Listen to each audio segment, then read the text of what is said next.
Hello YouTube, it's Russell Steele here. Now I'm just going to talk a little bit about my MacBook Pro a week later after using it. Just talk a little bit more about the actual usage of it and what I think about it. So in terms of the overall portability, I have been taking this to school all week. The only thing that really is the buggy part about portability is the weight. The size is fine, the thickness is fine, all the dimensions are fine, but it's the weight. Obviously the Retina model, I think that shaves about a pound off of the total weight, but this is not a Retina model, so that doesn't apply to me right now. But the weight, it is definitely tolerable, like I said, but the weight, it is carryable. I am actually carrying it in a separate case and carrying it on like one arm in a case, so that might be a thing if I was carrying it in my backpack, which I'm not because I can't take my backpack everywhere in school to all my classes. Then, you know, it'd probably be less of an issue because it's on my shoulders, but carrying it in one arm is a little bit tiring. But I'm also carrying the charger with it, which adds a little bit of weight, and just the case itself, so that does add a little bit of weight to it. But overall the weight is pretty good, but definitely not the lightest laptop out there. But that's just the main problem, is the weight. So another thing is just the power. That is the main thing that shocks me about this computer. It is just so powerful. The thing is a beast. It completely monsters everything I put out of it. Multitasking, no problem. Video rendering, no problem. It will do everything you ask it to and not complain, just like my iPod. That's why I just love Macs. Even if they're old, like our early 2008 family iMac, even though it does struggle on heavy tasks, it still tries to do them because they're just reliable machines, and this thing is no exception. It works, and I'm really impressed with it. I really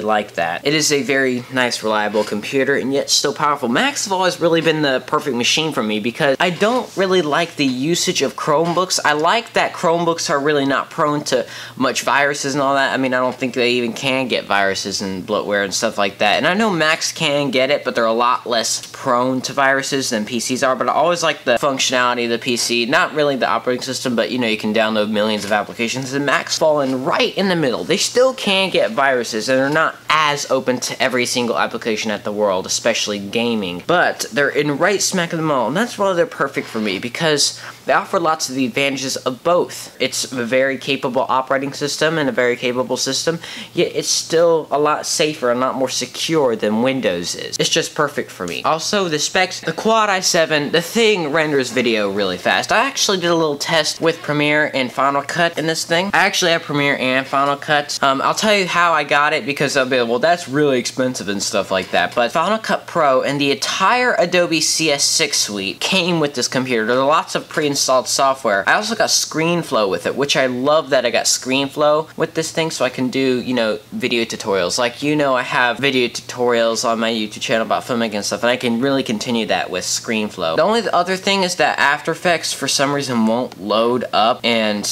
I don't know why. That's like, why does it have to be After Effects? But everything else works except for After Effects. For some reason it won't load up, but Premiere loads up, Photoshop loads up, Final Cut loads up, and not just Final Cut and stuff.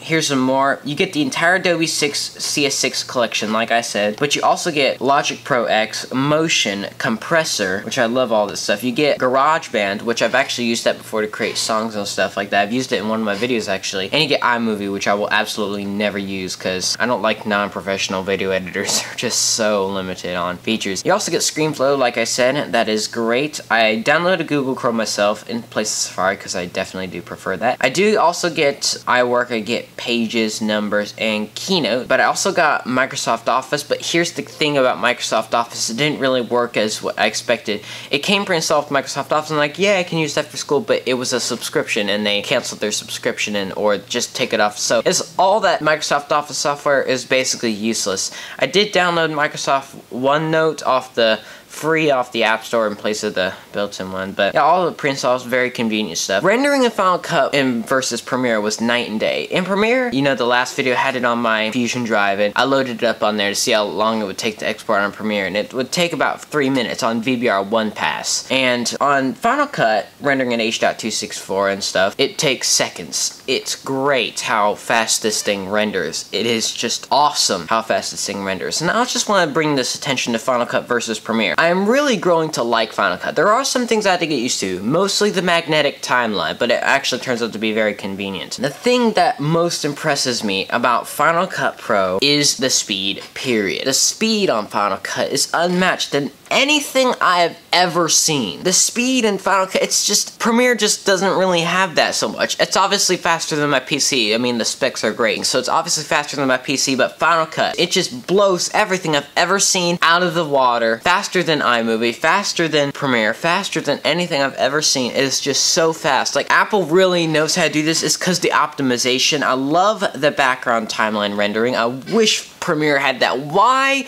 don't you have put that in Premiere, Adobe? Why don't you have automatic preloading background timeline rendering like Final Cut? Why don't you have that?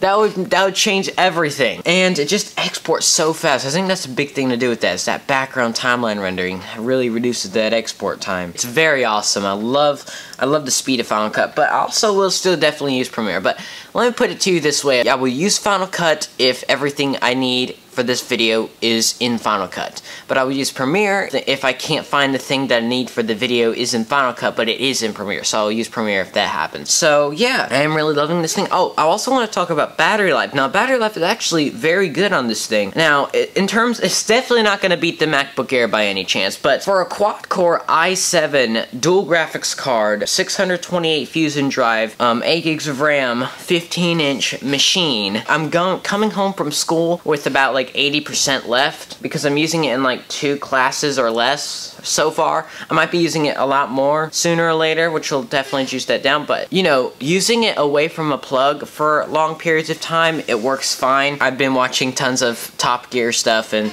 it works fine in that. Just sitting down without the power cord and watching it for a long time, it works great in that and all that kind of stuff. So yeah, that is basically, I know it's a bit more ranty of a video. I might be coming out with another video. It's a 3-day weekend, so happy Labor Day, because it's Labor Day on Monday and I get Monday off. So I might put out a second video this weekend that's a lot more advanced, of professional stuff, which will probably be a test of the short film capabilities of this computer on Final Cut. So I have done a review on Final Cut, but that's the only video I've put out on YouTube with Final Cut so far. This will be the second one. So yeah, thank you for watching, and I will see you in the next one.